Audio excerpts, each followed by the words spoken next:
종교개혁자 마틴 루터는 성탄에는 세 가지 놀라운 사실이 있다고 말했습니다. 첫째는 하나님이 사람이 되신 것이고, 두 번째는 처녀가 아들을 낳은 것이고, 세 번째는 마리아가 그것을 믿음으로 받아들였다라는 것입니다.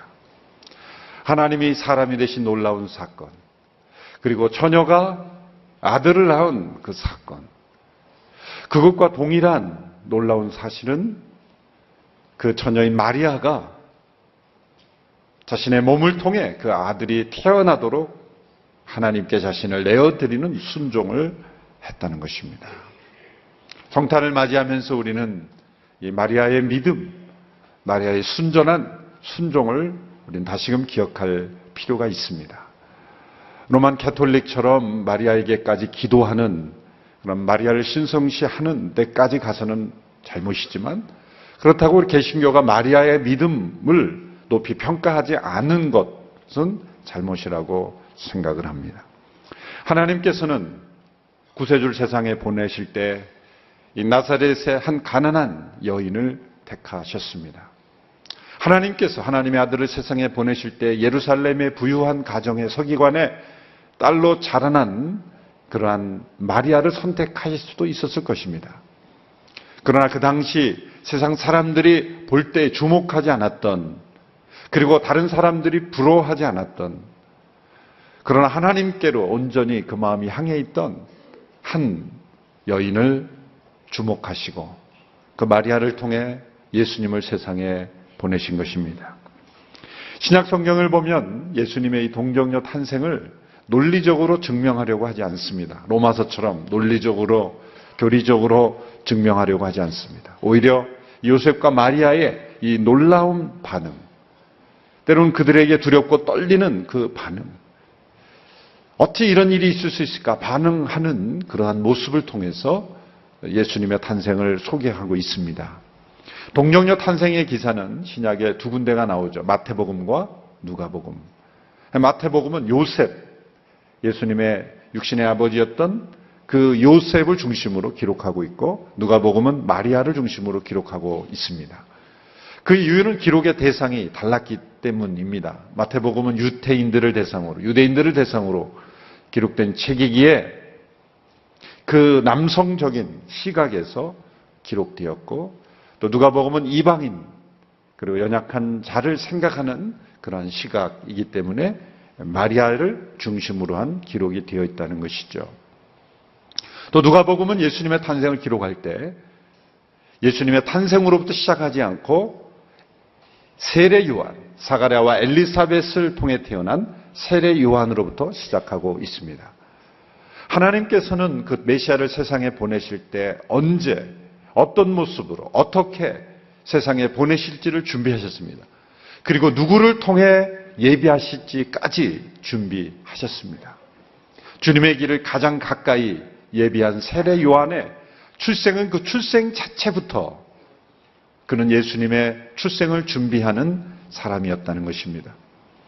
지난주에 우리가 함께 살펴본 대로 제사장 사가랴에게 천사 가브리엘이 소식을 전했을 때 그 사가랴는 그 엄청난 소식, 자신의 아내 엘리사벳, 아이를 낳을 수 없는 나이에 있는 엘리사벳에게 자녀가 있을 것이고, 그 자녀는 엘리야의 심령으로, 엘리야의 능력으로 세상에 와서 주의 길을 예비하는 자가 될 것이라는 소식을 들었을 때 믿을 수 없었습니다.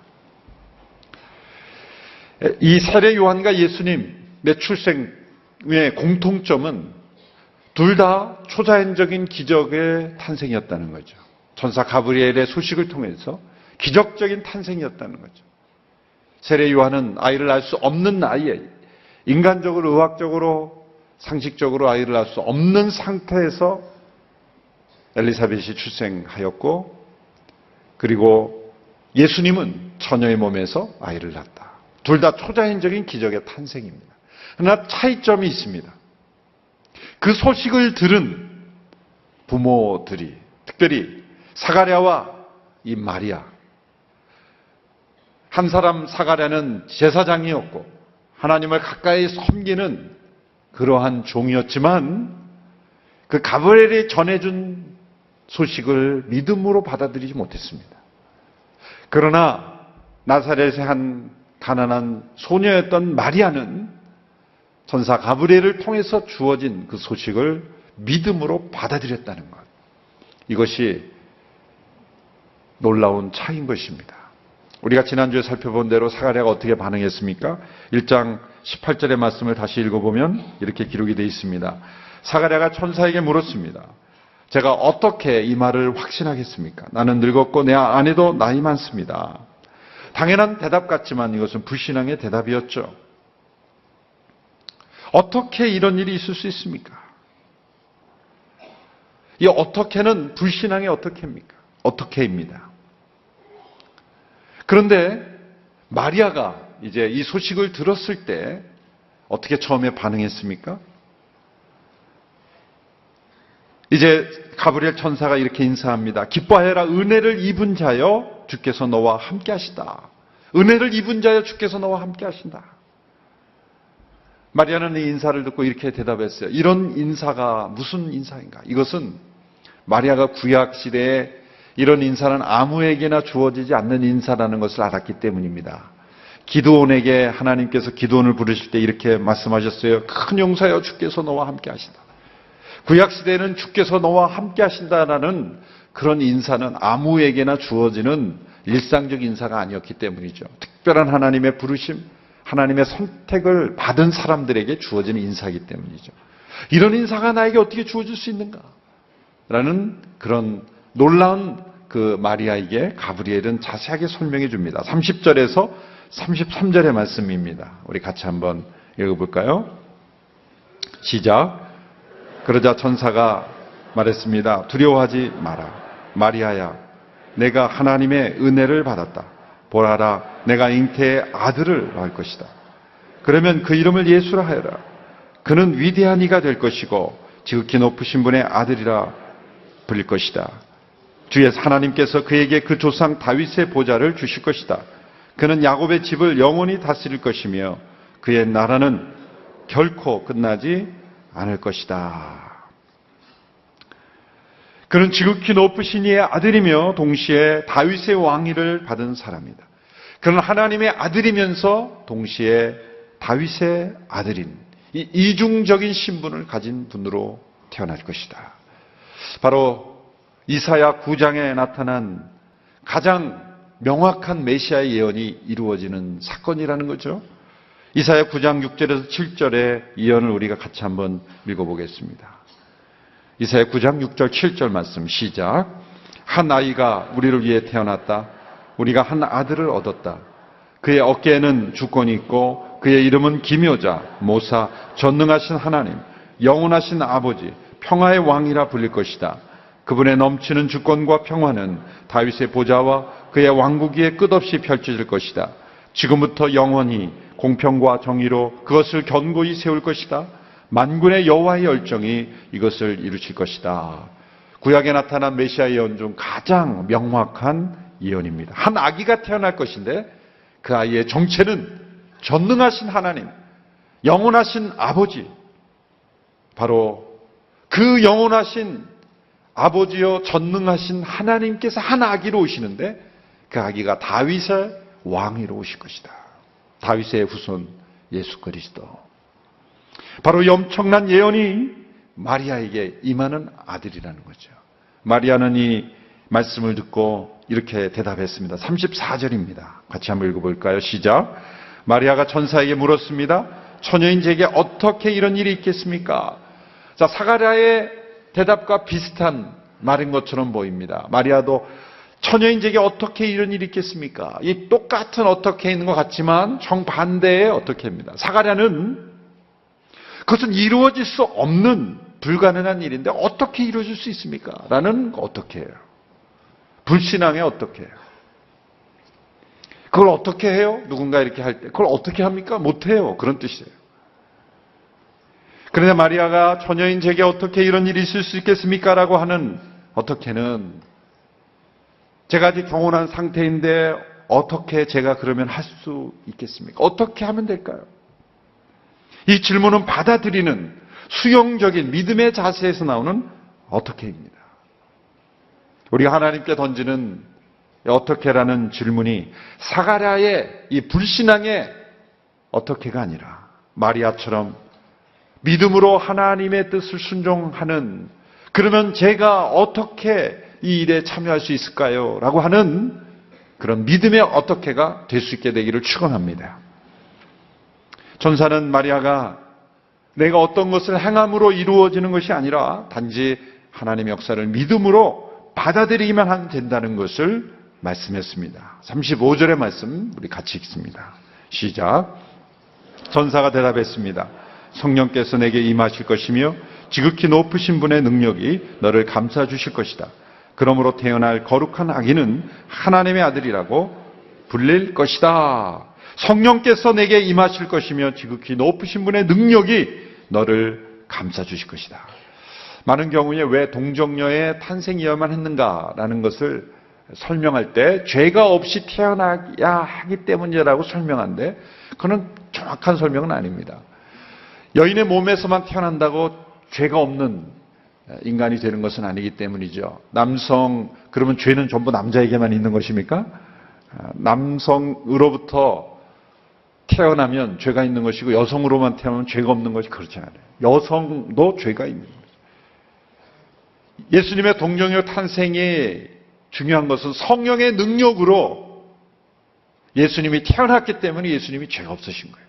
지극히 높으신 이의 능력이 마리아의 몸을 덮으심으로 성령의 임재하심, 성령의 온전한 능력으로 예수님이 탄생했기 때문에 예수님이 무지하신 겁니다. 인간 역사에 한 번도 일어난 적이 없는 일일지라도 지극히 높으신 이의 천지를 창조하신 말씀으로 만물을 창조하신 분의 능력이 임하면 놀라운 생명의 역사가 일어나는 것입니다. 이 하나님의 기적은 자연의 법칙을 무너뜨리는 것이 아닙니다. 하나님의 기적은 자연 질서를 파괴하는 것이 아닙니다. 많은 사람들이 기적을 믿지 않는 이유가 자연 질서가 무너지는 것이라고 생각하는 거죠. 아닙니다. 하나님이 일으키신 기적은 자연을 무너뜨리지 않습니다. 보십시오. 예수님이 성령의 능력으로 잉태하셨지만, 마리아가 성령의 능력으로 잉태했지만 바로 출산하지 않았잖아요. 배가 불러오는 자연의 모든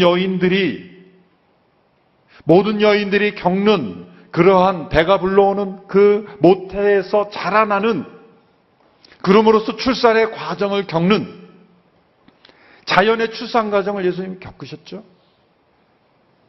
성령의 잉태하심으로 인해서 출산이라는 자연 과정이 무너진 것가 아닙니다. 하나님이 일으키신 기적은 하나님이 만드신 자연 법칙 속으로 스며들게 되어 있어요.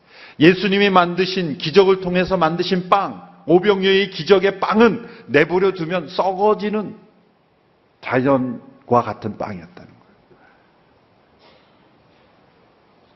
하나님의 이 기적의 능력은 하나님이 직접 만드신 자연의 법칙을 충돌하지 않습니다. 개입하신 것뿐입니다.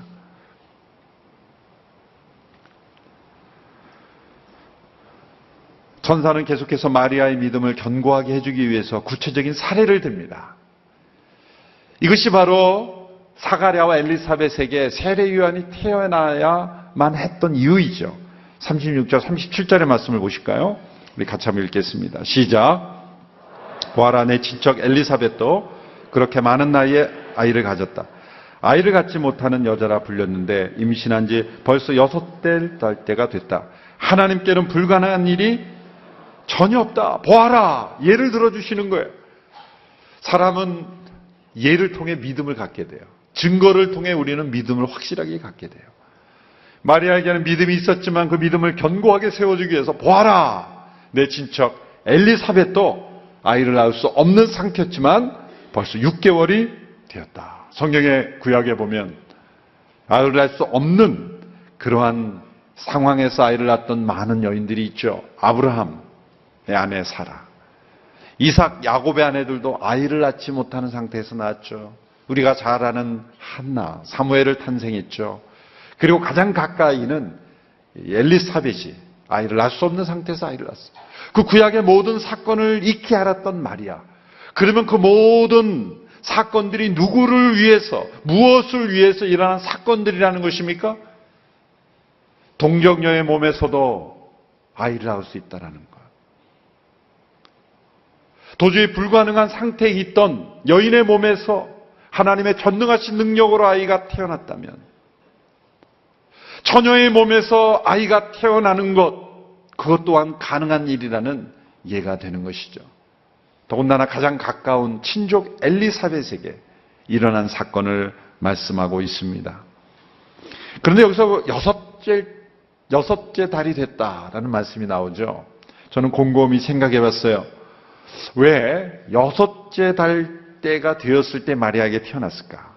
물론 그 시점이 그 헤롯의 인구조사, 또 베들레헴으로 이동하는 것, 모든 시점이 다 들어맞는 시간이겠지만, 이 여섯째 딸 엘리사벳이 여섯째 딸이 되었을 때 왜 마리아에게 그 소식을 전했을까 생각해 봤더니, 여섯째 딸이 되면 그 임신했는지를 눈으로 명확하게 확인할 수가 있겠더라고요. 뭐 저의 해석이지만. 그래서 마리아가 엘리사벳을 딱 봤을 때, 아이가 있구나. 아이가 있구나. 라는 것을 눈으로 확인할 수 있는 그런 시기. 더군다나 그 아이가 성령 충만해서 복중에서 뛰놀며 그 예수님의 오심을 하나님의 임재하심 가운데 느낄 수 있는 그러한 때에 하나님께서 마리아에게 찾아오셨다는 것이죠. 엘리사벳에게 바로 뛰어갔을 때 그 엘리사벳에게 복중에 있던 세례요한이 뛰놀면서 기뻐했죠. 그때 엘리사벳이 뭐라고 얘기했습니까? 42절에 보면 이렇게 말했어요. 여자 중에 내가 복이 있으며 내 태중의 아이도 복이 있도다. 엘리사벳이 성령의 감동을 받아서 예언을 한 거죠. 마리아에게 이렇게 말해요. 내 태중의 아이도 복이 있도다. 자, 그러면은 마리아는 지금 소식만 듣고 갔는데 언제 태중의 아이가 생긴 거죠? 길을 가던 중에 생겼을까요? 아니요. 38절. 이 마리아의 대답 가운데 성령이 임하신 거예요. 우리 38절을 한번 읽어볼까요? 시작. 그러자 마리아가 대답했습니다. 보십시오. 저는 주의 여종입니다. 당신의 말씀대로 제게 이루어지기를 원합니다. 그러자 천사가 마리아에게서 떠났습니다. 보십시오. 저는 주의 여종입니다. 당신의 말씀대로 제게 이루어지기를 원합니다. 이 문장을 한 단어로 표현하면 무슨 단어일까요? 아멘입니다.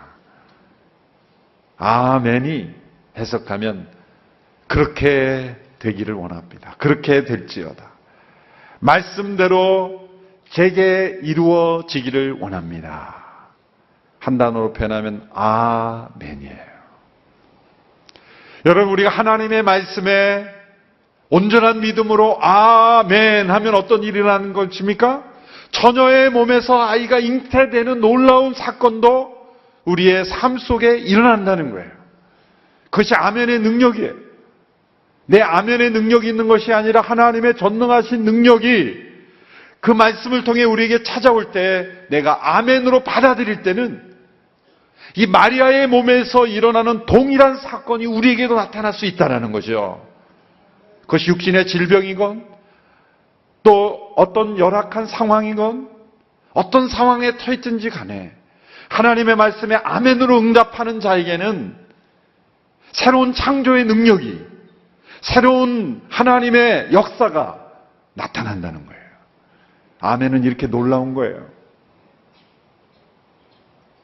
여러분, 아멘의 능력을 새롭게 회복하는 우리 모두가 되기를 축원합니다.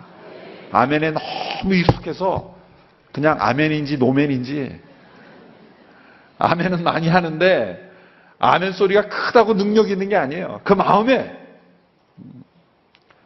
저희 교회는 이제 그런 분이 거의 없지만 어느 교회를 가면 그냥 아멘 아멘 크게만 하는데 그게 너무 지나치면 정말 믿는 거지.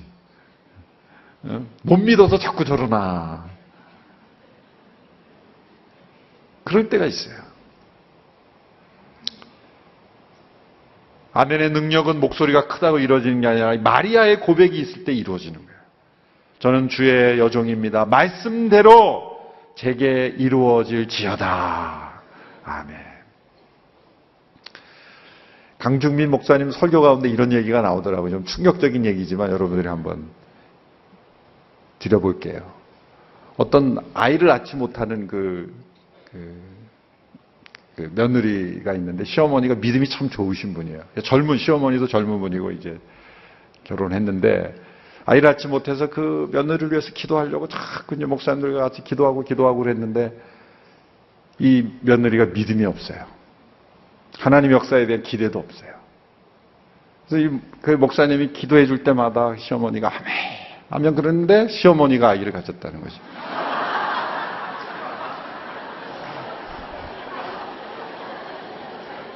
그러니까 아멘의 능력이에요, 아멘의 능력. 제가 미국에서 강주희 목사님 설교를 듣고 충격을 받아가지고 사실이 됩니다, 사실.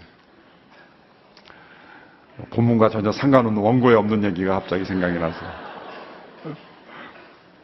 이 마리아의 영성은 맑고 투명한 아멘의 영성. 그러니까 중세에 보면은 그 예술가들이 스테인 글라스를 많이 사용하는데 뭐 성경에 나오는 많은 인물들이 나오는데 마리아는 색을 칠하지 않았다는 거죠. 그 이유는 마리아는 가장 맑고 깨끗한 색을 칠하면 안 된다라는 그런 어떤 믿음이 들어가 있는 건데 그거는 저는 뭐 마리아 숭배가 아니라 참 표현을 잘했다 그렇게 생각한 거죠. 마리아가 어떻게 이렇게 엄청난 소식을 아멘으로 받아들일 수 있었을까? 그것은 평소에 하나님의 말씀에 순종하는 마음에 받아들이는 태도가 있었기 때문이라는 거죠. 보시면 예수님이 12살 때 성전에 올라가서 아버지 집이라고 말씀하셨는데 그 마리아는 그때도 예수님의 말씀을 마음에 담아두었다. 그런 표현이 나옵니다. 이 마리아가 예수님이 하신 모든 말씀들을 생각할 때 보면 다른 제자들은 다 흘려들었는데 마리아는 마음에 받아들였어요. 그 결과가 어디 나와요? 예수님이 십자가를 지고 골고다를 향해 가실 때 마리아는 막지 않습니다. 놀라운 장면입니다. 멜 깁슨이라는 분이 만든 패션 오브 더 크라이스트 그 고난주간 영화를 보면 마리아의 모습을 이 멜 깁슨이 천주교 신자잖아요. 그래서 마리아를 굉장히 잘 부각을 시켰는데 흥분하지 않습니다. 저는 그 영화를 보면서 그 장면에서 놀랐어요. 만약 마리아가 한국 여성이었다면 몇 번 뛰어들었을 거예요. 이놈들아 나를 죽이고 가라 차라리. 온몸으로 막았을 거예요 아마. 방패가 돼가지고 완전히 창을 뭐 같이 붙잡고 막 싸우고 난리가 났을 것 같은데 마리아는 침착합니다. 아주 침착한 마리아예요. 눈물은 흘려요. 그러나 당황하거나 뛰어들지 않아요. 그건 뭐를 보여주려고 한 거냐면 마리아의 순종을 보여주려는 거예요. 마리아의 순종. 예수님 말씀하신 그대로 내가 여기서 나서는 것이 주의 의를 이루지 못한다는 거죠. 세상죄를 지고 가는 어린 양으로 희생당하는 그 예수님의 길을 육신의 어머니의 정을 앞세우면 안 된다라는 것을 그 순종을 보여주는 거예요. 그 마리아의 순종은 예수님의 말씀을 마음에 두었기 때문에 결국 예수님의 부활 승천하시면서 예루살렘에 머무르라 하신 그 말씀도 순종해서 사도행전 1장을 보면 예수님의 육신의 어머니 마리아가 제자들과 함께 기도하는 모습 속에 있었다는 거예요. 이건 무엇을 보여줍니까? 마리아의 믿음의 순종, 일관성이 있었다는 것을 보여주는 거예요. 단지 한 사건만 믿은 것이 아니라 그의 일평생에 그는 하나님의 말씀에 아멘으로 순종하면서 순전한 믿음으로 일평생을 살았다는 거죠. 하나님은 이런 여인을 택하셔서 성탄에 하나님 아들을 세상에 보내시는 통로로 사용하셨다는 거예요.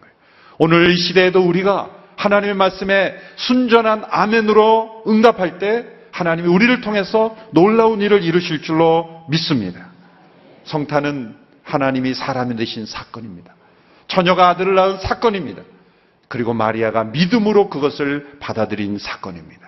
인간을 만드신 분이 인간이 되신 사건, 시간을 만드신 분이 시간 속으로 들어온 사건, 역사의 주인이신 분이 역사 속으로 들어오신 사건, 하나님의 전능하신 능력이 아멘을 통해 우리 가운데 역사된 사건입니다. 마리아가 믿음으로 메시아의 부모가 되는 일을 받아들였다면 처녀의 아들로 오신 메시아를 믿지 못할 이유가 없습니다. 이 땅에 오신 예수님을 믿는 것은 처녀의 아들로 오신 메시아를 믿는 것입니다. 그리고 오늘 우리의 삶 속에 도저히 불가능한 것 같은 상황 속에서도 하나님의 말씀이 우리를 통해 이루어질 수 있다라는 것을 믿는 사건입니다. 이 성탄의 축복이 오늘 우리에게 함께 임할 수 있게 되기를 축원하고, 이 마리아의 아멘을 우리의 삶 속에 받아들이고 체험하는 우리 모든 성도들이 되기를 주님의 이름으로 축원합니다. 기도하겠습니다. 잠시 기도하실 때 아멘의 능력을 잃어버린 저희들, 순전한 마리아의 믿음처럼 아멘으로 응답하는 우리 모두가 되기를 원합니다. 이번 성탄은 흘러 지나가는 성탄이 되지 않게 되기를 원합니다. 하나님의 말씀의 아멘으로 응답함으로 하나님의 역사의 통로가 되었던 마리아처럼 우리의 삶 속에 하나님의 말씀에 대한 참된 아멘이 회복됨으로 우리에게도 놀라운 하나님의 역사 기적이 나타나게 하옵소서. 함께 기도함으로 나가게 되길 원합니다. 기도하겠습니다. 하나님 아버지, 순전한 마리아의 믿음을 우리에게도 허락하여 주옵소서. 잃어버린 아멘, 능력 없이, 마음 없이, 믿음 없이 반복했던 종교적 언어가 되지 않게 하여 주시옵시고, 주문처럼 외워지는 아멘이 되지 않게 하옵소서. 순전한 믿음, 온전한 믿음, 깨끗한 맑고 투명한 마음으로 하나님의 말씀 앞에 아멘으로 응답함으로 우리의 삶 속에 놀라운 기적의 역사, 동정녀의 탄생과 같은 창조의 역사가 우리의 삶 속에 나타나게 되기를 간절히 원합니다. 아버지 하나님, 우리의 삶을 통해 일하시기 원하시는 하나님 아버지, 우리를 통해 일하여 주시옵소서. 놀라운 일을 역사하여 주시옵소서. 함께하여 주옵소서. 하나님, 성탄을 맞이하며 이 땅에 보내시는 메시아의 어머니가 되었던 이 마리아의 맑고 깨끗한, 순전하고 투명한 믿음의 순종을 우리가 본받기를 원합니다. 오늘 이 시대에 마리아의 믿음으로 하나님의 말씀 앞에 아멘함으로 하나님의 통로가 되었던 마리아처럼 우리 모두도 하나님 앞에 아멘으로 응답함으로 하나님의 통로가 되기를 원합니다. 종교적으로 익숙한 주문처럼 반복하는 아멘이 되지 아니하고 마음 없이, 믿음 없이 습관적으로 반복되는 아멘이 아닌 하나님의 전능하신 능력이 우리의 삶을 통해 나타나는 온전한 아멘 되게 하여 주옵소서. 예수님의 이름으로 기도하옵나이다. 아멘. 다 같이 일어나셔서 함께 봉헌 찬양 드리겠습니다.